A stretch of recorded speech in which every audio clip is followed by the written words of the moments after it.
Welcome to Expand Your Fempire with Caterina Rando, the podcast for women in business on a mission, sharing ideas to support you to grow, lead, and thrive. Now, here's your host, Caterina Rando. Welcome to another episode of the Expand Your Fempire podcast. I am with my fabulous friend, Peggy O'Neill, Bing, Bing, Bing, who I love so much. And Peggy and I are going to talk with you today. I want you to get to know her. She's going to support you in having less stress and share some of her insights on her entrepreneurial journey with you. Peggy and I met many years ago. The truth is, I saw her from across the room. I said, that girl looks like somebody I want to get to know. We were at an event.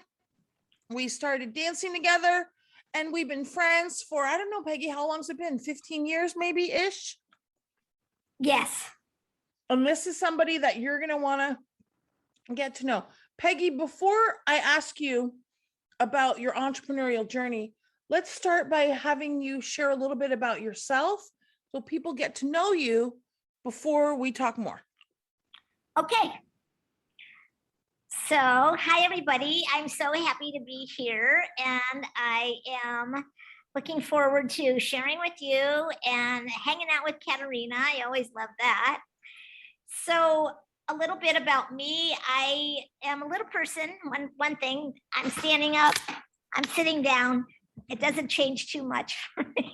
Peggy, tell people what that means for people that don't know, because or that aren't looking at their screen. I'm 3 feet 8 inches tall. So I have a very unique perspective in life. I have a very unique opportunity to learn life lessons and to deal with certain challenges. And so one of my expertise is resiliency, or overcoming challenges. And that's what I speak and write on a lot.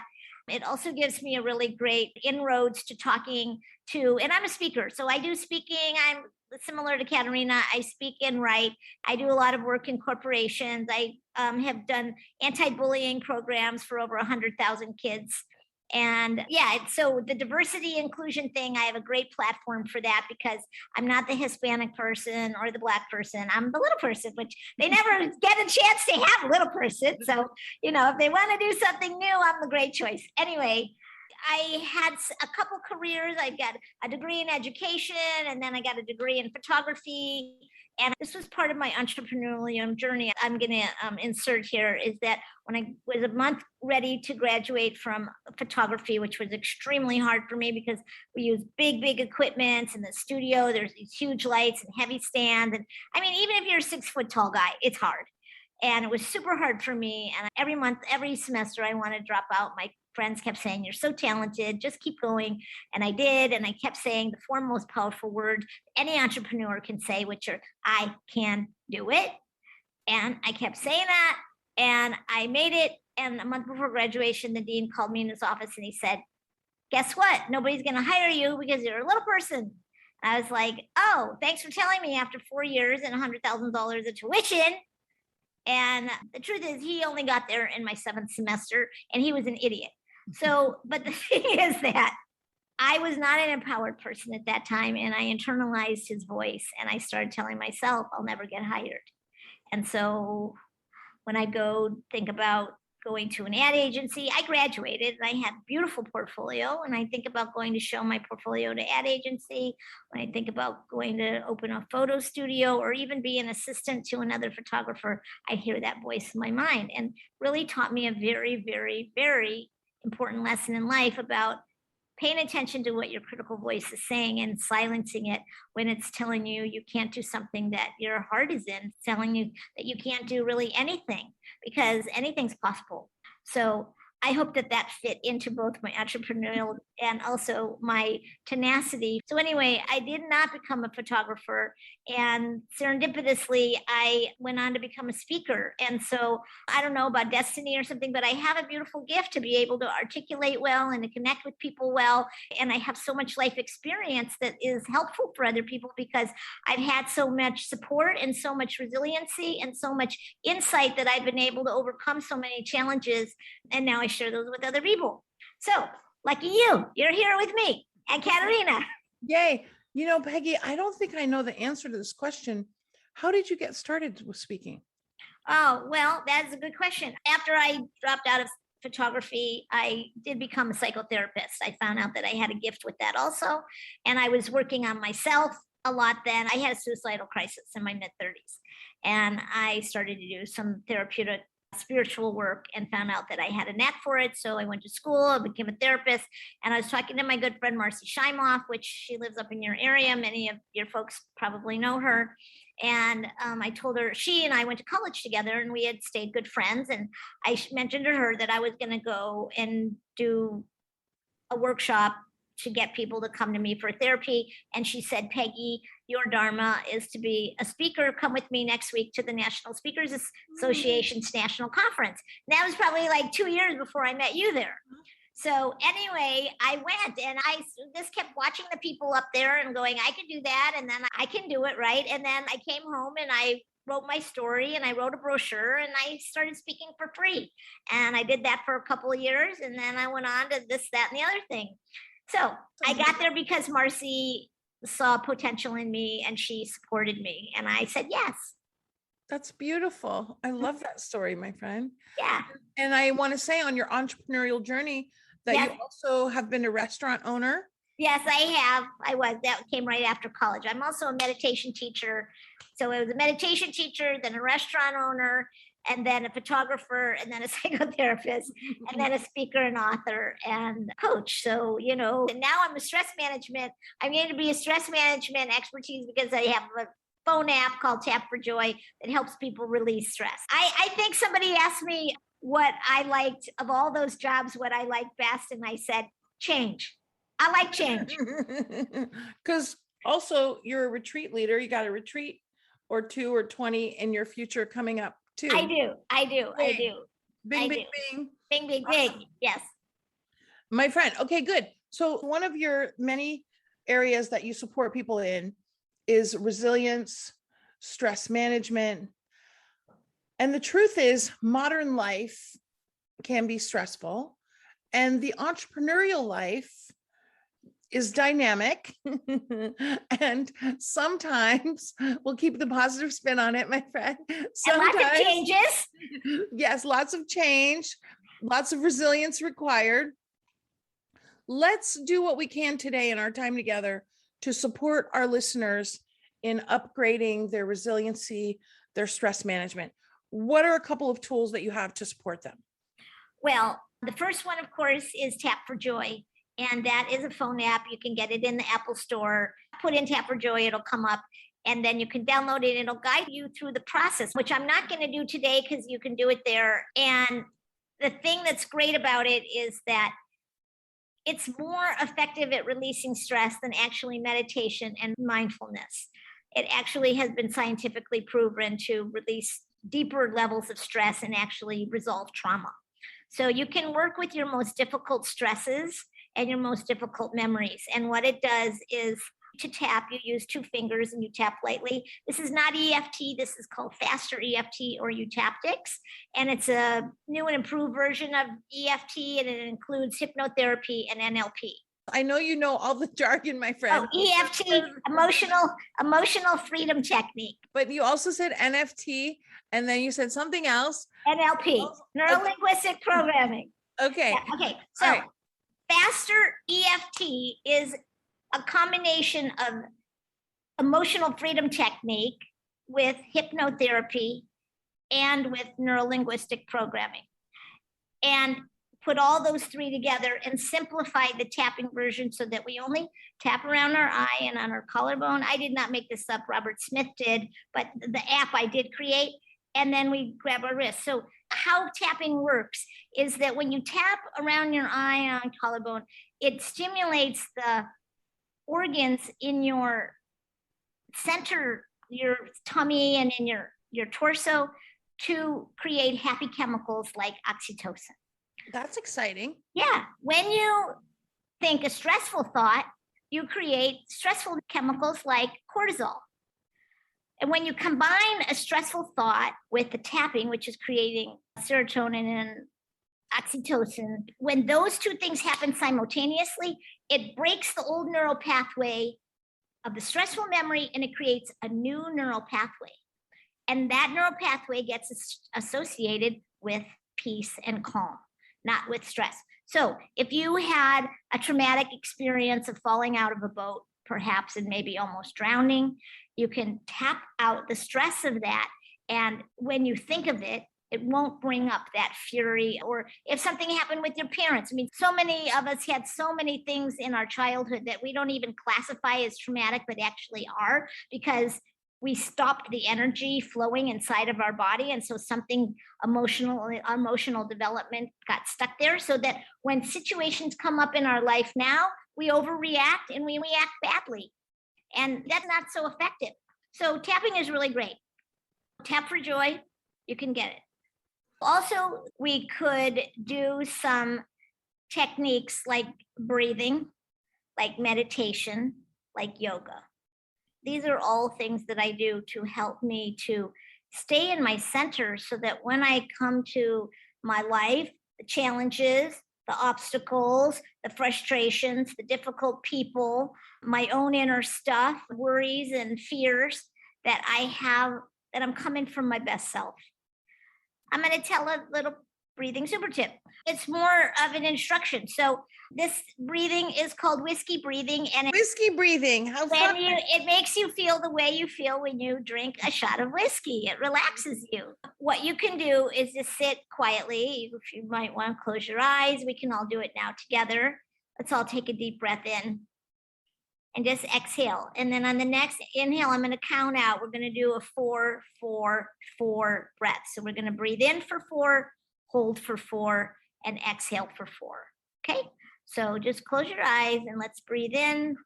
1, 2, 3, 4. Hold your breath. 4, 3, 2, 1. And then exhale. 4, 3, 2, 1. Again, breathing in, take a nice deep breath, fill up your diaphragm. 1, 2, 3, 4. Hold. 1, 2, 3, 4. Exhale. 4, 3, 2, 1. Okay. We should all feel calmer and more relaxed right now, right? Yeah. And I mean, it's great to do like 10 rounds of each count, the triad, the triangle. Do 10 rounds of that, and you'll really feel a very significant release of stress and a really significant coming back to center. Peggy, I love that. And for entrepreneurs, this is a really great tool to support them throughout the day, because we can be going in 10 different directions. And, sometimes I call it the challenge du jour. There's usually some little thing that comes up during the day. And this is a good technique for that.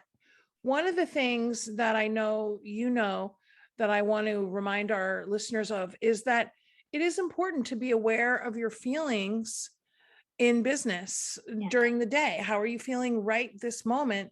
And to check in with yourself. Are you feeling stressed? Then let's take a few minutes for breathing. Great to notice. Yes, great to notice. And of course, I want people to notice when they're blissing in their business and what's going on at that time. Also, let's take some time during the day for some gratitude, because there's definitely a lot to be grateful for when you have your own business as well. Grateful for our clients, grateful for the great results that they're getting, grateful for the people that are supporting us on our team, grateful that we get to be ourselves, do our thing, serve our people and massively monetize, right? And I know, Peggy, one of the things I love about you is that one of the many things is that you are really good at gratitude as well. Yeah. Now, you know what, Peggy, sidebar here. One of the other things I love about you is that you have very good awareness of how you are feeling in the moment. Any ideas you want to share with our listeners about that? You said it's good to notice. Yes. Any ideas about that to support our listeners? Sure. I was just going to actually do it as the next technique and do a little bit move from your head to your heart technique. So I'll guide you through it in a moment, but this is good for so many things. It's good for getting out of stress. It's good for if you want to connect with yourself. It's good if you want to check in with what's going on inside of you, what's your internal landscape, what's happening in there. It's also great if you want to connect with other people, because believe it or not, the brain sees differences and the heart sees sameness. I don't get it. Say more about that. Yeah, so the brain's job is to discern and to discriminate, right? It sees different colors, it hears different voices, it sees different faces, it reads different words. The heart, its function is to see commonality, is to see things that are the same. You're a human, I'm a human. You have flowers, I have flowers, right? Oh, you're smiling, I'm smiling. I like you, you like me. And when it recognizes similarity, it generates this thing called love. And love is the glue that sticks people together. So what happened when you and I met on that dance floor that night was... we fell in love. Mwah! Yeah, exactly. The love rose up and that created a big bunch of glue. And here we are today. So this is one of the tenets of my diversity work, is to help people. We were trained in school very well how to use our brain. We were not trained so well how to use not only our heart, but the wisdom of our heart. So the heart math, this like scientific research place, they have all of this information about the fact that the heart has its own brain and it actually generates guidance, and it can be called intuition, it can be called feelings, and it can be called heartfelt sense. So we can use the wisdom of our heart to know, especially when we're in a relationship, what to say next, how to respond, when to pause, when to stand up for ourselves, all those kinds of things. So let's do the technique now, and then maybe we'll do a little summary, and then we'll give a kiss goodbye. Okay, so everybody just sit comfortably and close your eyes. And let's take a big, deep breath. And as you do, I want you to bring one of your hands and place it over the center of your chest where your emotional heart abides. And just breathe into that center. As you breathe in, feel your chest expanding. And just let your attention come down into your chest and feel somatically, feel the muscles, move, any kind of sensations that are happening there or lack of sensations. Notice what you feel in your heart area. And you might notice what emotions are here right now. You might feel peace. You might feel some trepidation because this is unusual. You might feel hurry up. I mean, it could be all kinds of things. So just notice what you feel. Take note and be conscious of how you're feeling right now.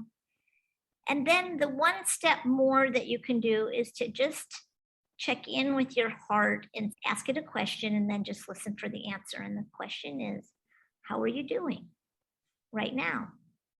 How are you doing right now? And then just listen for the answer. Or how are you feeling right now?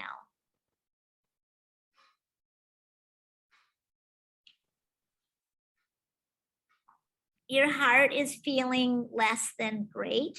You can also ask the question, how can I support you right now to being open and feeling connected to all that is? How can I support you? So just listen for the answer. Let's take a deep breath and just come back, open our eyes. Beautiful. And Peggy, what my sense is that the more we do this, the more we're going to increase our self-awareness for how we're feeling, even when we're not doing it. Yes. There's Yes. two benefits of that. One is we can identify what our needs are and get them met, because when our needs are met, we're happy. When our needs are unmet, we're unhappy. So checking in with how we're feeling can identify how we're feeling. The other thing that it can do is help us to be more authentically ourselves. So we can become aware that maybe I'm feeling a little bit frozen, or I'm feeling a little fearful, do a little breathing or do a little stretching or whatever, do some tapping and come back into our more authentic self. So we can bring that when we interact with our work and when we interact with others. So those are two of the really big benefits. And as we know, authenticity is where love happens. It's where bliss happens. It's where bing, bing, bing happens. I love it, Peggy. That's beautiful. And the other thing is that then there won't be the tendency, which some people have, to overreact because they're not having self-awareness. Yes. When they're self-aware, like you said, we're not happy when our needs are not being met. We can become more aware of what our needs are. And another thing that you're very good at, my friend, is asking for what you want in a way that doesn't blame, shame, or make anybody wrong. And as a result of that, no wonder you're blissing all the time, because you know how to ask for what you want.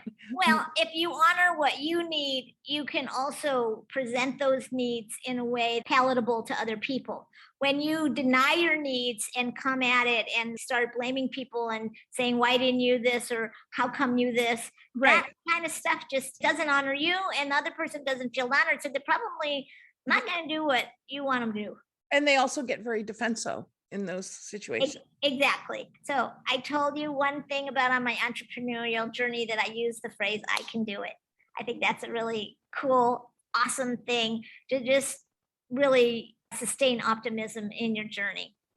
And then we talked about stress and how important it is. Did you know there's a statistic that says that women are more stressed than men?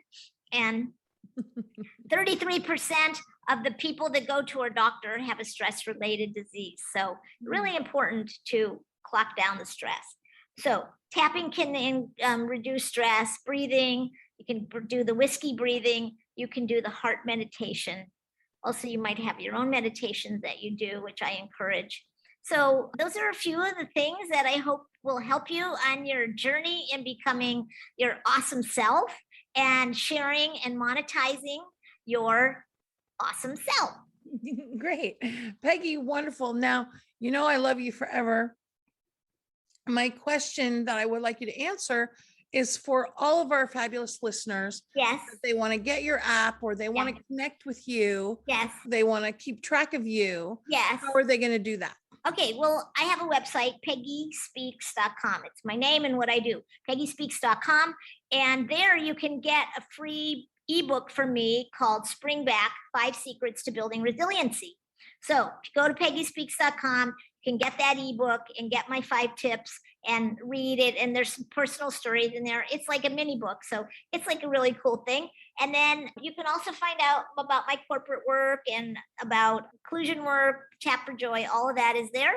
Wonderful. Peggy, final thoughts to support people on their entrepreneurial journey, aside from you can do it, which we've already discussed. No, I think that my attention goes immediately to my heart, to paying attention to your heart, having your needs met so that you're feeling happy, so that you're feeling peaceful, so that you're feeling your best, so you can be productive, effective, and really serve. And in serving, I mean, all of that makes you feel joyful, and then serving others makes you feel even more joy. Absolutely. And the other thing that I would say, Peggy, is that hanging out with great girlfriends like you, every time we get together, I'm blissing, is another great thing to have more bliss and joy and really release stress in our lives, is great girlfriend time. What do you think? Totally. It's great connection time. Connecting with just about anybody helps relieve stress, but there's something really safe and wonderful about being with your girlfriends. Yes. Well, everybody go tell your girlfriends you love them. Go hang out with your girlfriends. Come on a retreat with me or somebody else, because by the way, you deserve it. And that's a way to support you. And the best investment you can ever make is an investment in yourself. Check out my friend Peggy, because she will uplift you like she uplifts everybody she comes in contact with. Thank you, sweetie. I'm Caterina Rando. I want to remind you, you have massive value to bring, and I cannot wait to be with you again. Bing, bing, bing. We hope you enjoyed this episode of Expand Your Fempire with Caterina Rando.